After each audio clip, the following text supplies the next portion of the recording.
Pertama tentu terima kasih ya Bang Arfi udah ngulangin waktunya untuk kita ngobrol-ngobrol di Zoom Setara gitu.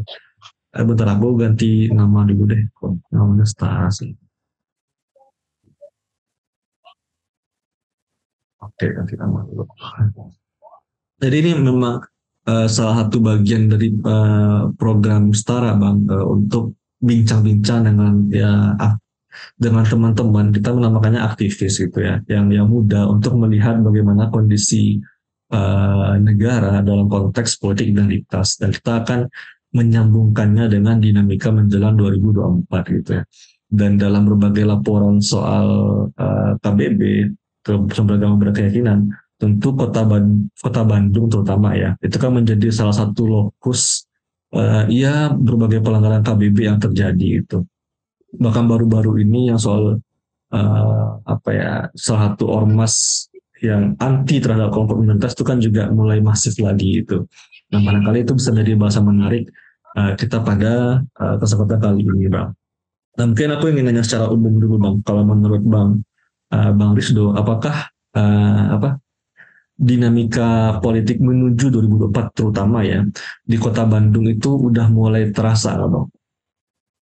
Eh, aku coba memahami politik dalam dua hal ya, Bang Ihsan. Oke. Pertama mungkin politik praktis yang menjelang pemilu, kedua politik dalam artian siasat atau kuasa gitu ya.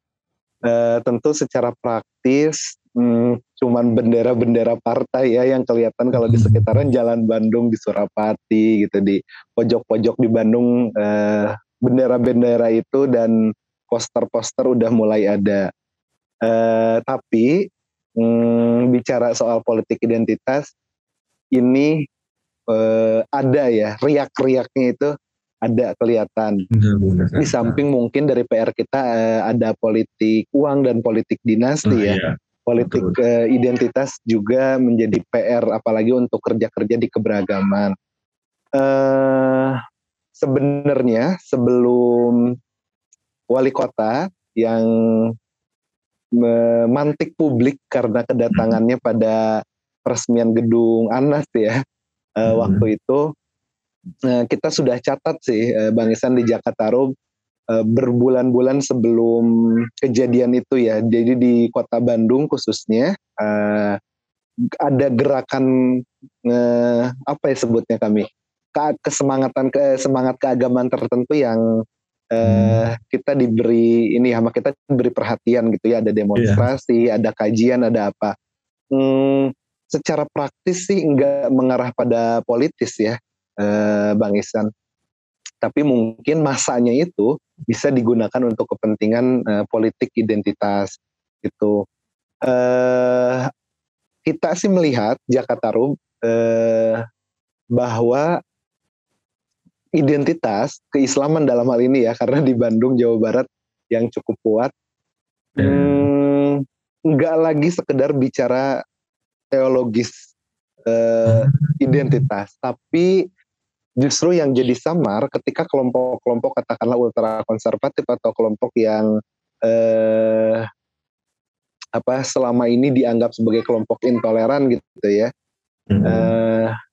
itu sudah menggunakan term-term HAM, hak asasi manusia. Ini respon dari resolusi PBB yang di bulan apa ya, Maret kalau nggak salah, itu tentang anti Islamofobia ya, yang merespon situasi global. Nah, kebetulan untuk kelompok-kelompok tertentu ini dimanfaatkan sebagai momen, ya ini saatnya yang lain juga tidak boleh Islamofobia gitu ya. Tentu ini semangatnya HAM banget ya, sejalan dengan visi misi kita lah ya, yang bergerak di kerja-kerja kemanusiaan. Sayangnya pemahaman HAM-nya itu direduksi untuk favoritisme, mayoritarisme, agama harus dilindungi gitu ya. Dalam hal ini mungkin keberislaman versi mereka ya, tidak boleh ada penodaan agama, penghinaan ulama, terus Islam harus bersih tanda kutip dari kelompok-kelompok atau mazhab aliran yang bagi mereka itu dianggap bukan Islam gitu, terutama ya kalau boleh disebut itu kelompok Muslim Syiah dan Muslim Ahmadiyah misalnya, yang selalu dituding bukan bagian dari Islam itu. Jadi eh, jadi kelompok itu pun hari ini udah berbicara hak asasi manusia. Di samping kalau Baik Ihsan melihat website dari Anas itu sendiri ya, di sana ada logo apa, Garuda Pancasila merah putih gitu. Narasi-narasi kebangsaan juga ditawarkan. Nah ini untuk warga, untuk masyarakat mungkin jadi agak susah ya membedakan mana yang sungguh-sungguh punya komitmen kebangsaan dan keberagaman, mana yang punya semangat kemanusiaan gitu ya. Karena secara istilah, secara logo, warna udah menggunakan apa yang kita gunakan gitu ya bertahun-tahun sebelumnya. Dari termasuk pemilihan-pemilihan diksi ya, semua orang sekarang berbicara keberagaman, semua orang sekarang berbicara toleransi, harmoni, kolaborasi. Jadi dalam narasi itu ya udah serupa. Nah mungkin di situ ya tantangan politik identitas kita. Itu dulu mungkin buat pengantar. Ini apa? Aku nangkapnya menarik ya bang, karena ada hal yang lebih kurang kontradiktif ya.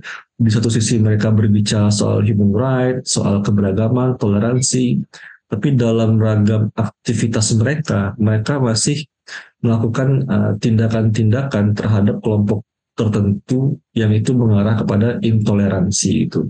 Nah, uh, apakah lokus apakah lokus intoleransi mereka itu hanya kelompok tertentu, sedangkan ke kelompok lain mereka berupaya ya let's say toleran segala macam, atau seperti apa lah? Apakah mereka hanya khusus ke kelompok tertentu saja misalnya ya?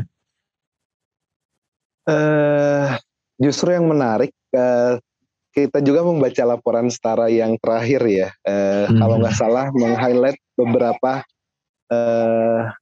kejadian atau peristiwa mungkin tindakan yang terkait dengan pelanggaran KBB itu belakangan isunya naik di keberterimaan terhadap keragaman di internal kan agama gitu ya. Internal mazhab, tafsir dan lain sebagainya.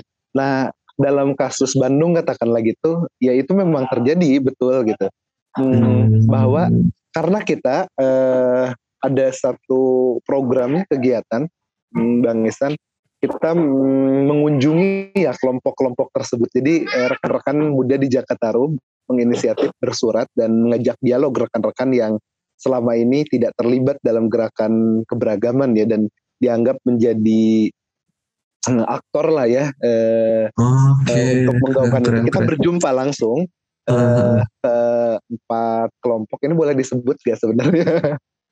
Nggak boleh. Inisial aja. Oh inisial aja ya. Ya ada pokoknya ada 4 kelompok dakwah tertentu gitu. Siap, yang kita kunjungin. Terus kita bertanya-tanya. Ya tantangannya ternyata dari mereka masih ada keberatan terhadap keberadaan teman-teman Muslim Ahmadiyah, teman-teman Muslim Syiah, Bahai, dan isu-isu lain yang mereka dianggap sebagai Ghazal Fikri ya, sebagai perang pemikiran itu isu feminisme, karena rekan-rekan di keberagaman dan di isu gender juga kan kemarin terus mendorong UU TPKS yang udah disahkan itu. Terus ragam gender dan seksualitas bagi mereka juga PR. Dan tentu isu-isu keislaman yang progresif ya, yang bagi mereka dianggap sebagai pluralisme, liberalisme gitu, yang merusak gitu pemahaman keberislaman dari versi mereka. Itu jadi justru ketika kita wawancara dan tanya, mereka udah melakukan kolaborasi dengan rekan-rekan misalnya teman-teman Kristiani gitu, keberterimaan mereka terhadap agama-agama dunia yang berarti eksternal berarti harmoninya ya. Iya, justru itu eksternal, itu jadi PR kita. Eksternal dan mungkin kelompok keagamaan yang sejauh ini kerentanannya cukup tinggi karena tidak difasilitasi oleh negara, nggak ada dirjennya gitu kayak teman-teman dari agama Bahai gitu kan. Bagi mereka kan Bahai dipandang sebagai mencampur adukan agama gitu kan. Nah itu kan pemahaman yang buat kita juga keliru ya, dan harus didialogkan. Itu mungkin terkait situasi terakhirnya ya. Berarti ini ya, satu saya nangkapnya satu, dinamika politik identitas atau toleransi di Kota Bandung itu cenderung memiliki, masih banyak itu ketika membahas soal internal agama gitu ya, agama yang mayoritas ketika begitu. Tapi untuk agama yang eksternal itu, arus-arus harmoni, keberagaman, toleransi itu udah mulai muncul gitu ya. Oke, ini apa ya, spektrumnya udah mulai apa ya, berat ke dalam gitu ya. Berat ke dalam, ya. Oke, oke. Oke bang. Itu pertama soal, jadi gini ya, mungkin saya nangkap juga gini, secara umum dalam konteks 2000, pengaruh 2024 itu belum begitu terasa di Kota Bandung gitu ya, karena kan gini, beberapa capres segala macam bakal calon capres itu kan sudah mulai, apakah itu deklarasi atau sudah mulai disebut-sebut gitu. Apakah itu belum terlihat memiliki pengaruh afiliasi terhadap kelompok-kelompok tertentu di Kota Bandung gitu? Karena kan beberapa nama itu kan udah kita memiliki banyak track record bagaimana afiliasi mereka kah, atau bagaimana jargon-jargon politik identitas yang muncul ketika 2019 gitu. Apakah itu sudah mulai muncul lagi di Kota Bandung atau gimana? Karena kan kita ngambil pengalaman di 2019 nih. Apakah udah mulai terlihat lagi dengan beberapa hal? Secara praktis untuk ke arah sana ya, kayaknya belum ada. Cuman kemarin kita mencatat ini Bang Isan, kelompok-kelompok tertentu itu lantang mendorong untuk adanya UU anti Islamofobia ya. Nah ini juga jadi pengen dijadikan regulasi. Ya tadi semangat argumen rekan-rekan itu ya tadi untuk Islam ya, agar teman-teman Muslim dalam situasi global tidak didiskriminasi, diintoleransi. Justru semangat ini kayaknya ada yang selip nih buat kita gitu ya, dipahami untuk melindungi agama, nanti isunya kepenodaan agama. Nah tadi kan menyerangnya pada akhirnya ke kelompok-kelompok yang serupa seperti teman-teman Syiah, Ahmadiyah gitu kan, yang dianggap menodai gitu ya, atau bahkan soal isu kriminalisasi ulama. Nah takutnya orang-orang yang ada di lingkar politik praktis gitu, para politisi atau dari kelompok-kelompok tertentu menggunakan masa itu yang cukup banyak. Karena kalau Bang Isan nanti cek aja di Instagram aksi-aksi yang terjadi belakangan di depan gedung sate itu cukup banyak masanya. Ormas-ormas, kelompok-kelompok masyarakat yang terlibat untuk menyuarakan itu banyak banget. Itu kan kesempatan yang menjanjikan ya kalau untuk mencari suara gitu, dengan oke, kita bisa kok mengakomodir keinginan teman-teman punya cita-cita melawan Islamofobia gitu kan. Nah itu yang jadi ketakutan kita ya, takutnya kesana gitu. Pada bagian itu berarti meskipun sekarang riak-riak politik identitas menuju 2024 itu belum begitu kentara dalam konteks praktisnya, tapi potensi itu ada ya Bang. Karena misalnya dengan memanfaatkan massa yang begitu banyak dari kelompok tertentu, kemudian dengan menggunakan politik identitas lalu menyambungkannya gitu ya. Oke, itu.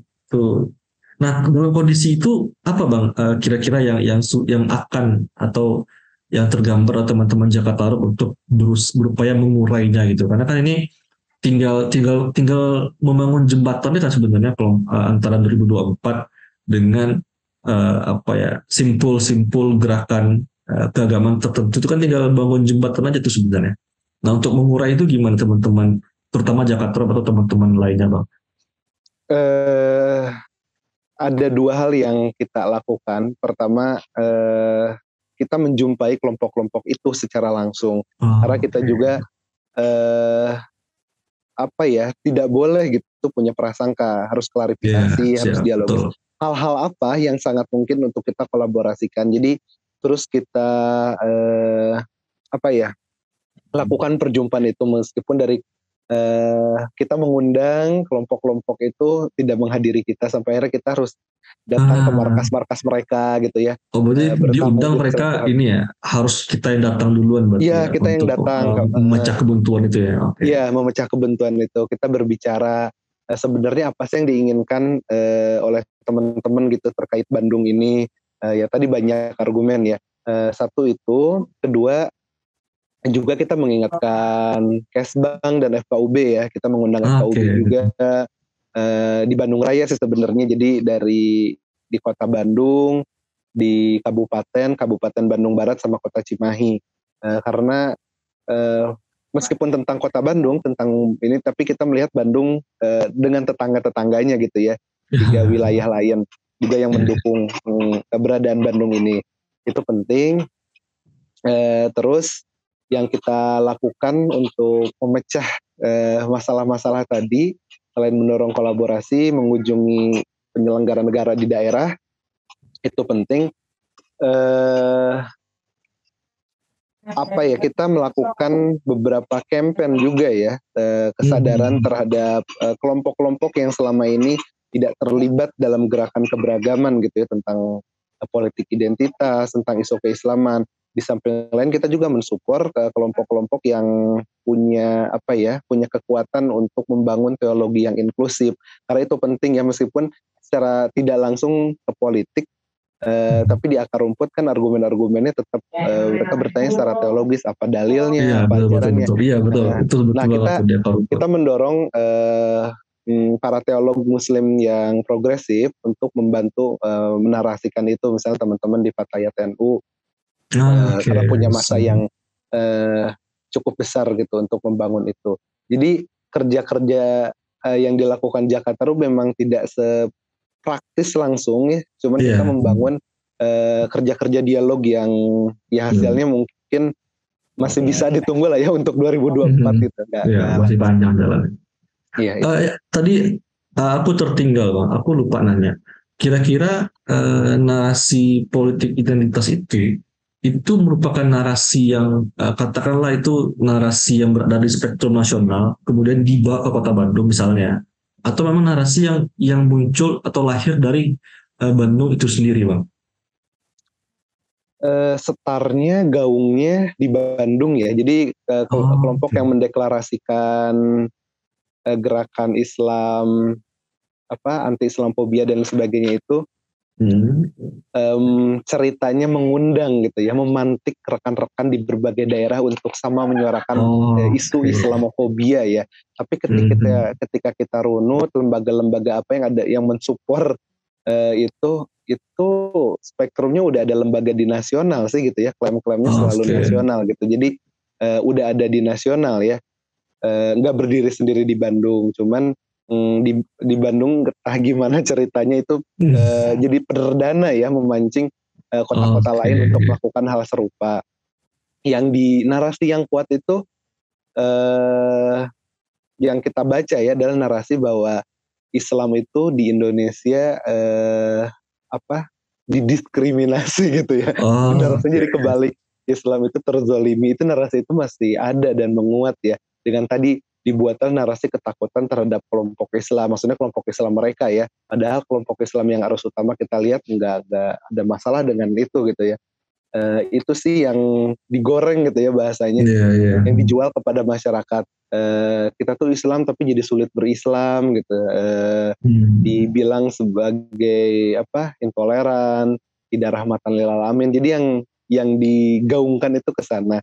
Dan ini kalau bensin ya tinggal dilempar api gitu ya. Ya tadi kalau ada kelompok tertentu untuk menjelang pilkada, ya udah jelas ya di daerah, di Jawa Barat, di Bandung, apalagi di nasional, itu tinggal kebakar aja gitu ya untuk menjual itu. Emangnya ini ya Bang, apakah gerakan-gerakan seperti itu eskalasinya mulai meningkat akhir-akhir ini, atau memang eskalasinya memang sudah panas dari dulu? Karena kan seingat aku ya, yang penolak yang Anas yang kemarin wali kota itu sebelumnya minim pemberitaan soal kota Bandung yang hal-hal seperti itu, lalu tiba-tiba kayak apa meledak gitu ya beritanya gitu. Nah, apakah itu eskalasinya baru-baru ini meningkat atau seperti apa? Enggak sih sebenarnya kalau kita runut di media-media lokal gitu yang ada di Bandung, di Oke, Jawa oke. Barat, sama di Instagram. Jadi kita belakangan melakukan pencatatan internal apa yang Mhm. terjadi di Bandung gitu ya untuk iklim politik ini. Ternyata mereka melakukannya cukup komprehensif ya, membangun ini serius gitu ya. Hmm. Bukan Oke, sekedar oke. deklarasi, bukan sekedar peresmian gedung, enggak, tapi ada kajian-kajian di beberapa titik pusat dakwah gitu ya di Bandung. Itu dilakukan kajian penguatan teologisnya, terus ada aksi-aksi politis ke depan gedung ke depan gedung sate gitu ya, Gedung sate dengan ya. mengatasnamakan kelompok masyarakat Jawa Barat, bahkan bukan lagi Bandung gitu. Oh, udah eh di provinsi level di Udah bawahnya. provinsi levelnya. Iya. Oke. Terus melakukan konsolidasi gitu ya, dari mereka itu sifatnya kolaboratif juga Bang Isan, nggak satu lembaga Oh, tertentu iya, iya. mengatasnamakan kelompok ini bertemu dengan ini jadi forum apa atau jaringan apa. Oh, iya, Jadi iya. mereka juga membangun gerakan gitu ya. Ini kan tandanya luas ya, Iya, masif berarti ya. melampaui, ya masif gitu, melampaui sektarian atau ormas-ormas tertentu aja yang dibangun ke sana. Terus itu justru yang jadi pikiran kita ini, hmm, taruh dulu lah ya pikiran ini untuk Hmm. 2024 ke eh, Pilpres nasional. Ini kan lebih Nah, dekat dihadapi oleh masyarakat di Jawa Barat dan di Bandung itu kan iya. pilkada, pilkada justru Iya, ini betul, ya, betul. isu-isu Oh, lokal itu iya, yang iya, lebih iya. mengkhawatirkan ketimbang untuk ke pilpres ya. Level nasional, iya, Gitu iya. sih. Iya ya. Dan Oh, jadi nanti lihat aja berarti kalau pilkada yang di daerah teriaknya cukup kuat, jangan-jangan pilkada bisa tahun berapa, Bang? ke Yang Bandung atau Jawa Barat? kalau nggak salah di tahun depan, bahkan sebelum nanti 2024. Oh, oke, oke, oke, oke, oke. Itu wali kota atau gubernur ya? Dua-duanya justru. Oh, dua-duanya. Oh, berarti Hmm. politik identitas di Bandung atau Jawa Barat itu lebih akan lebih PR besarnya di level lokal daerah tadi ketimbang ke nasional yang Iya, pilpres tadi justru berarti ya. yang maksudnya Oh, karena oke, oke, secara oke. waktu yang lebih dekat Ya lebih dihadapi oleh dulu. kita kan, iya, Hmm. yang daerah itu sebelum kita ke level nasional. Tapi jangan lupa Jawa Barat itu juga tempat perebutan gitu. Jadi politik identitas nantinya itu juga bisa berefek ke nasional. Iya, iya karena eh, mungkin kalau kelompok yang punya hasrat kuasa yang tinggi kan harus memenangkan dulu Bandung. Iya, Bandung sebagai pusat Jawa Barat, Jawa Baratnya dimenangkan. Jawa Barat kan besar, provinsi yang paling besar iya. penduduknya di Indonesia gitu kan. Jabar, Nah, Jatim, DKI itu kan trio itu ya yang harus titik-titik, dimenang. Oke bang, aku ini lanjut ke dua, dua, dua pertanyaan terakhir. Ini soal apa ya? Pesan-pesan aja gitu. Satu, menurut abang ya, mengapa penting kita mengantisipasi politik identitas gitu? Apakah menuju 2024 atau dalam dalam skala yang lebih kota atau provinsi seperti di kota di yang abang jelaskan tadi? eh, Satu, Bandung itu nggak milik satu kelompok ya, umumnya Hmm. Jawa Barat ya, meskipun orang melihatnya orang Sunda gitu atau Sunda itu Islam, jadi identitasnya seperti singular satu gitu ya, tunggal Islam, Sunda, Sunda itu Islam, Islam itu Sunda. Nah, itu politik yang masih cukup kuat juga gitu ya, dirasakan. Padahal kalau kita lihat Bandung itu kan orang berdatangan berduyun-duyun untuk sekolah di berbagai universitas, pekerjaan, bisnis gitu ya. Bahkan wisata, main di situ semua etnis, aku kira agama keyakinan ada juga. Nah, itu yang harus jadi perhitungan. Eh, Terus komunitas-komunitas lain ya yang menyuarakan keberagaman juga banyak gitu. Ya, Eh, itu jadi penting. Kedua adalah keberpihakan media juga ya, itu yang sedang kita garap juga. Jadi I di see. samping itu tadi satu lagi yang kurang, kita lagi ngumpulin jurnalis-jurnalis yang berpihakan pada isu-isu Oh, KBB, keberagaman, keren, keren, toleransi keren. gitu. Ya karena kita perlu menggaungkan juga di media, karena belakangan mungkin yang jadi PR kita liputan-liputan terkait karya-karya perdamaian ini kurang gaungnya, sedangkan kelompok-kelompok Ah, sana bisa gitu ya menggayat media ya, kita ya, juga, ya. kenapa enggak gitu. itu juga jadi penting gitu untuk membangun narasi lain ya terkait Jawa Barat, terkait Bandung gitu. Itu yang apa ya, yang dilakukan mungkin ya untuk mengkantor itu. Media juga jadi penting. Oke, ini yang kedua Bang, karena kan bagaimanapun pasti dalam setiap pemilihan itu ada pemilih pemula, ya mereka yang baru punya KTP lah gitu ya. Nah, apa pesan Abang kepada teman-teman pemuda untuk juga terlibat dalam mengantisipasi politik identitas gitu Bang? Satu, kita melakukan promosi toleransi dan pendidikan perdamaian tentu dengan membuka ruang-ruang perjumpaan ya, dengan kemah bersama, dengan dialog, dengan festival, kita pergi-pergi goes to school ke kampus-kampus gitu ya. Itu terus kita lakukan agar ruang-ruang perjumpaan bahwa keberagaman itu ada gitu di sekitar kita, itu sangat penting. Jadi dibangun ruang perjumpaan untuk menghadirkan pengalaman terhadap keberagaman itu terus kita lakukan ya. Jadi kita nggak hanya mendorong tapi melakukan gitu, menyediakan ruang ini ada nih gitu, dan itu lumayan gitu. Terus kita lakukan. Yang terakhir kita lakukan ya lagi kita lakukan misalnya sama sekolah MAN di Bandung ya, MAN 1 Bandung, sekolah negeri. Jadi kita juga mulai masuk ke sekolah-sekolah negeri, apalagi yang berbasis keagamaan, karena buat kita itu sangat strategis ya, bekerja sama dengan guru agamanya gitu, gimana kurikulum keagamaan ini bisa diintegrasi sama program di Jakarta misalnya gitu. Nah itu dilakukan. Jadi terus yang utama kalau kita bertemu sama orang muda sih selalu bilang identitas kita itu majemuk ya. Seseorang itu punya identitas yang beragam, itu selalu yang kita tekankan. Ada gender, ada kesukuan, ada agama keyakinan gitu kan, ada pekerjaan. Nah itu selalu kita ceritakan gitu ya. Kita nggak punya identitas yang tunggal gitu, kita punya keberagaman. Itu yang selalu diingatkan. Kadang kita bantu dengan bermain peran gitu ya, dengan mengenal identitas itu nggak sebagai konsep semata, tapi untuk mengalami, menyadari bahwa identitas kita itu jamak. Itu yang selalu kita bicarakan. Identitas kita itu nggak satu, identitas kita itu nggak tunggal. Itu yang selalu kita ingatkan, karena jangan-jangan dia nanti hanya melihat identitas keagamaan keyakinannya aja. Itu sangat penting, dan itu menjadi titik ya untuk kita saling berjumpa dengan yang lain. Mungkin kita terpisah secara agama keyakinan di identitas itu, tapi jangan-jangan kita dalam satu suku yang sama gitu, tapi jangan-jangan kita dalam satu kampus yang sama gitu. Nah itu yang mendorong ya orang muda. Nanti kita baru lempar kasusnya terkait politik identitas. Di sana kan teman-teman jadi lebih kritis ya untuk jadi kita nggak langsung ngasih tahu jangan politik identitas, langsung tapi didorong untuk berpikir kritis, punya kekritisan untuk menjawab itu Bang Nesan. Oke, itu keren. Jadi apa ya? Memang dalam konteks seperti itu, aku melihatnya generasi muda pemuda itu tidak lagi menjadi dalam tanda petik objek, agar mereka itu apa ya?